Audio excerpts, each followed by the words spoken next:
Hello les accros de One Piece, c'est Silver et Copper. Bienvenue sur Raftelli, la chaîne dédiée à tout l'univers de One Piece. L'œuvre d'Oda est un melting pot de l'ensemble des figures et éléments culturels du Japon. Ça, ce n'est vraiment pas une nouvelle, ni une innovation pour un manga en fait. Mais lui, il a réussi à créer un ensemble richissime contenant tellement d'univers différents, des choses qui ne semblent absolument pas compatibles.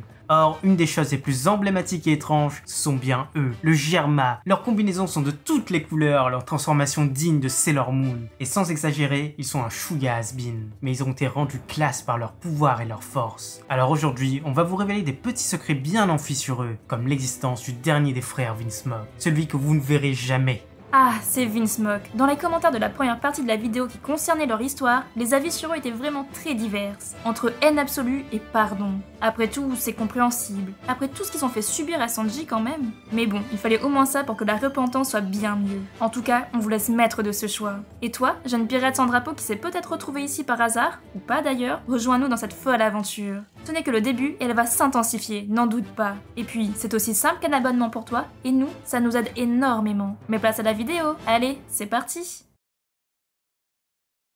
La structure du Germa est assez bien connue, car après tout, c'est une structure figée dans le temps depuis pas mal d'années, depuis la grande débâcle de North Blue. En fait, il y a 3 organisations en une. La première, c'est le royaume en lui-même, et il est uniquement composé de 3 rangs. Tout en haut, on a le roi, et la reine forcément. C'est eux qui commandent à tous les sujets sans exception. Juste au-dessous, on a les princes et les princesses. Eux aussi commandent à tout le monde, mais reçoivent des ordres du roi et de la reine. Et enfin, le peuple lui-même, qui est entièrement à leur service.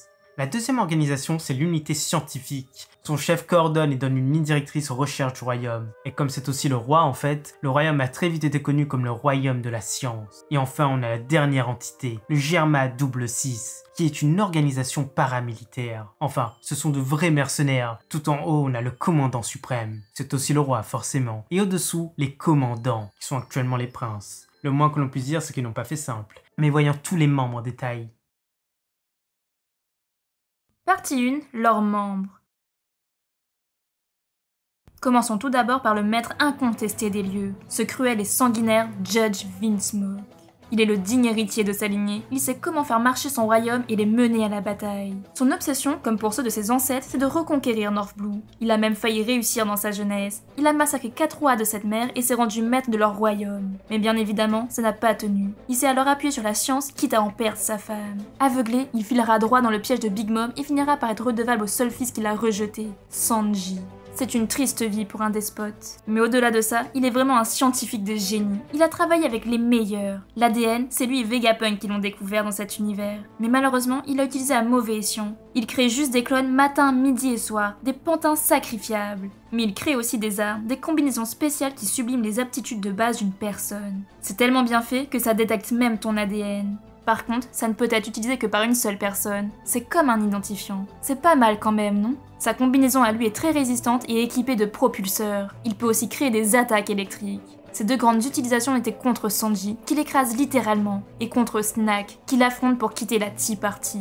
Puis, nous avons l'ancienne reine des lieux, Sora, la mère de Sanji. On ne sait pas vraiment beaucoup de choses sur elle, bien au contraire. Mais il est quand même possible que d'autres révélations soient faites. Mais en tout cas, elle avait l'air de quelqu'un d'honnête et de réfléchi, quelqu'un avec plus de sentiments que son mari. Après la première expérience de grossesse expérimentale, celle ayant donné naissance à Reiju, elle se rebella et refusa que ses quadruplés deviennent des monstres. Elle a pris alors l'antidote pour les rendre normaux, pour leur donner des sentiments. Hélas, ça n'a pas marché. Sauf sur un seul, Sanji. En échange, elle tomba malade.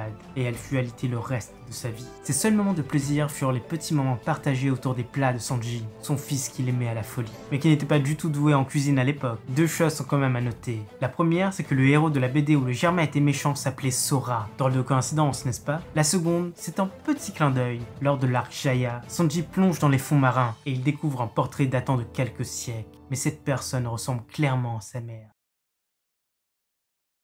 La première née des Vinsmoke n'est autre que Reiju, la seule fille du groupe. Elle a subi les prémices des modifications génétiques, et dès sa naissance, les effets ont été vus. Sa surpuissance et sa rapidité n'étaient plus à remettre en cause. Son nom de code, c'est le poison rose, car elle contrôle tous les types de poisons, comme elle le montre en soignant Luffy au début de l'arc Whole Cake. Mais le plus important, c'est qu'elle est celle qui a toujours veillé sur Sanji après la mort de leur mère. Elle aime son frère et elle possède quelques sentiments. Elle ira même jusqu'à le libérer pour qu'il trouve sa vraie place. Comme pour tous les autres, son nom montre sa place dans la famille, l'oreille de Reiju pouvant signifier 0. Ensuite, on a les quadruplés. Et le tout premier, c'est Ichiji. Ichi voulant dire 1. Et lui, son surnom, c'est Sparkling Red, le rouge étincelant. Son pouvoir est encore assez énigmatique, mais il semble qu'il peut lancer des éclairs lumineux qui transpercent tout sur leur passage. Lui et ses frères ont mis fin à une guerre de 2 ans en 4 heures grâce à leur pouvoir, et il a même mis à terre Oven. Bon ok, il s'est fait battre facilement par catégorie, et ça, on s'en plaindra pas. Mais quand même, il respire la puissance. Son état actuel est aussi inconnu, Big Mom les ayant pourchassés après la fuite de Luffy. Ah oui, et Oda a révélé qu'il aurait dû être blond, comme ses parents, mais les modifications génétiques lui ont donné cette couleur de cheveux. C'est d'ailleurs pareil pour tous ses frères et sœurs. Et enfin, Oda a montré ce croquis de lui. Et il aurait dû être surnommé le Feu Rouge, il aurait dû avoir les mêmes pouvoirs que Sanji.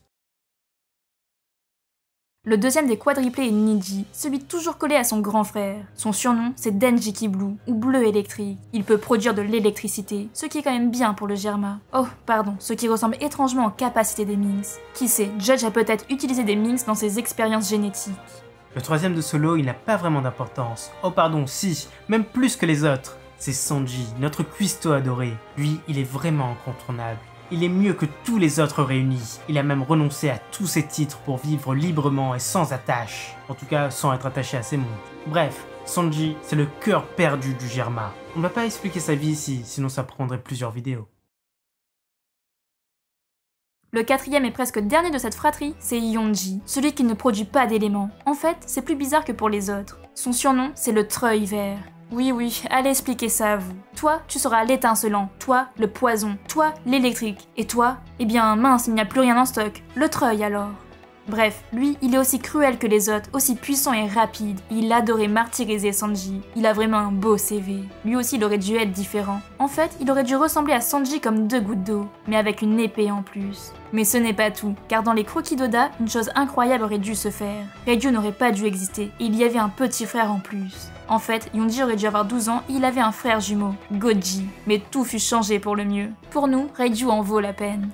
Voilà, c'est fini pour les nobles de cette nation. Et pour les habitants, à part ces clones vachement ressemblants, on ne connaît que 3 habitants. Le premier, c'est cet homme. On ne connaît pas son nom, mais il semble être un proche de Judge. Et il fut même en charge de l'entraînement des enfants. Ça se voit que c'est un scientifique.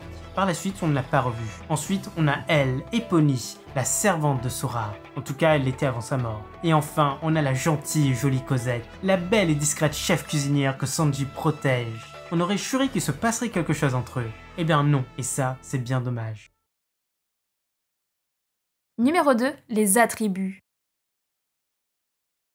Le Germa possède un ensemble de codes et de caractéristiques qui le rendent unique. Ils ont beau ne pas être des pirates, ils n'ont rien à envier, car ce sont des assassins de légende. Et la première des choses pour les reconnaître, eh bien c'est leur drapeau, qui ressemble un peu à un drapeau des pays nordiques, mais dans des couleurs plus sombres et avec le fameux double 6 dessiné, qui n'oubliez pas, représente le nombre de jours de règne sur North Blue. Ensuite, nous avons leur bateau, leur royaume flottant, avec une architecture étonnante. On dirait les châteaux d'Europe, mais en un peu plus bancal. Mais surtout, chaque point est mobile et sont liés à un escargot géant qui se déplace. C'est bien le grand royaume mobile. Mais il y a mieux, ils peuvent grimper les montagnes et ainsi grimper Redline. Bon, avec un minimum de préparation quand même. Et enfin, on a ça, leur arme de destruction massive, leur Red Suit. C'est le fruit d'une technologie très avancée que même Big Mom recherche. Celle qui permettra à Sanji de s'illustrer au début de l'arc Wano. Car oui, on voulait finir en parlant de lui. Car le Germa, c'est des méchants. Et lui, il est bien mieux qu'eux.